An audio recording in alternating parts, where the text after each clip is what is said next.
But moving forward, I would be nothing but professional up here with you guys. Yeah, what was you before? It would be purely professional. What was it before though? It's a mixture of professional and personal. I've decided that this is just better for me and my mental health. Emani Crashes Out on the Joe Budden podcast. Yeah, on the last episode of the JBP, Emani revealed that he no longer wants to be friends with the cast and wants to keep it professional. Now, this is on the heels of severe slights at the expense of Emani. Remember, he wasn't included in the NY Times article, nor was he included in the new intro highlighting DJ Premier production. But this is interesting because it's kind of been a chaotic year for Emani, right? There was the incident with Back Woody, then there's the rumors of Melissa Ford, which he says isn't true, and there was this demotion. To me, I feel like it's completely true, from the free pod to the Patreon, right? Emani is not on the free pod, and granted, the Patreon is really important. It's very, very important, but the free pod is just as significant because it acts as a funnel to the Patreon.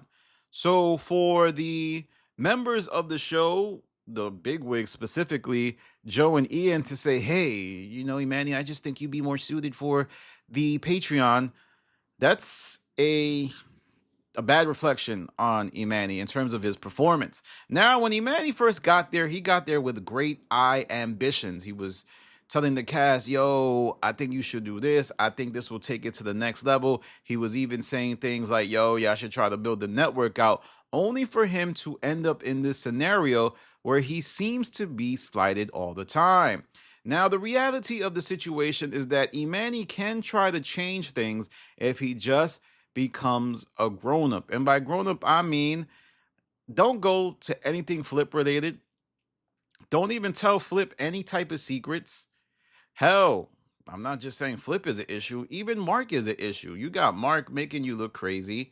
So my thing is, it appears like Emani is the type to open up and do so for no reason, and eventually he feels betrayed because the people don't really care about him opening up, because if they feel like it's unearned.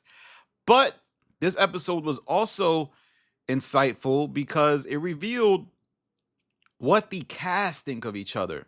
They were talking about who's friends with who, and what you came to find is that most of the cast is now evolving to the state of thinking that all of them are coworkers, not necessarily friends. Now, this is a great departure from a few years ago where Flip got on the show and he was calling everybody his brother. He was on Spaces, he was on Instagram Live saying, Ish, Ice, they my brothers. But I don't know if that was a manipulation tactic or something he actually believed. Now he gets to the point where he's saying he's my people's, I rock with them. And then there's Ish. Now, I always felt Ish kept it real.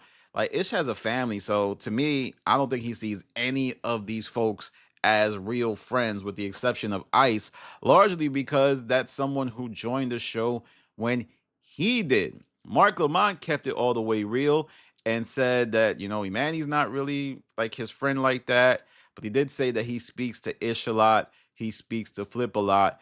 But watch Mark, because he often introduces segments, but he never really is revealing too much or never showing his hand.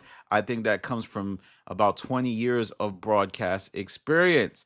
Now, Parks, he was interesting to me because he was saying something along the lines of, I see all of y'all as friends. And it's easy to see people as friends when you are actively profiting off of the drama that goes on in front of the camera. Plus, this whole thing is happening under the specter of the Joe Budden network becoming more formalized. It's getting to the point where these folks are cogs of the machine, and it would be in their best interest to realize that they are not friends of anybody. If they do develop a friendship with somebody, it's only going to be during the time of the show. How many of us had like a friend at work that was our people's? I'm talking about, they was tapped in with our lives. We knew about their lives. We knew what was their favorite color. We knew what TV show they was watching. But then when you leave the job or you move on to something else, the friendship ends. 9 times out of 10, that's the reality of what's going on. And this friendship happens in front of a camera. Most of the time, these people talk to each other. It is because they are on camera together. Like, I don't think Ish would ever interact with Flip at any point in his life. He would see what Flip has done online and be like, that's not the type of person I need to be around. Same with Ice. Ice and Flip have an interesting dynamic. I remember Ice saying that he would never appear on the Queen's Flip show just because he acts crazy. Now, it doesn't necessarily matter if Queen's Flip acts different on air because that is the persona that he has laid out for him. The statistic is that it takes like 30 more meetings to undo a bad first impression. And for the whole community, the first bad impression Flip got was the content that he would make. Now, what happens moving forward? Well, I think a good understanding has been initiated where the cast realized that now they are at the point where they are just working at another job, right? They're working at like a ESPN or a Breakbeat Media or, that type of thing. Obviously, they're not as big as ESPN. I don't know how big Breakbeat Media is, but if you're looking at a company that makes $20 million a year, that's a sizable company. So whether those numbers are indeed accurate or if it was indeed a puff piece, it's time for the show to see themselves as what they are. A series of folks put together to make a venture succeed, not necessarily make them happy. But let me know what you think. What do you think about Emanny's admission that he is now seeing the cast differently? Instead of friends, they're his castmates. Could this be content over everything? Now, I know a lot of you are like, Danny, this is just a show. But like I said before, the Freudian effect, right? What's on your mind is often hard to conceal. So I do think that the cast does see themselves differently in light of this whole podcast rollout that Joe's doing, basically calling everybody like, this is how much I'm making, and if you want to pay me, it's gonna have to be what this is because I've already got my value from being independent. So if I have to collaborate with another company, it has to be an amazing deal. That's what is going on here.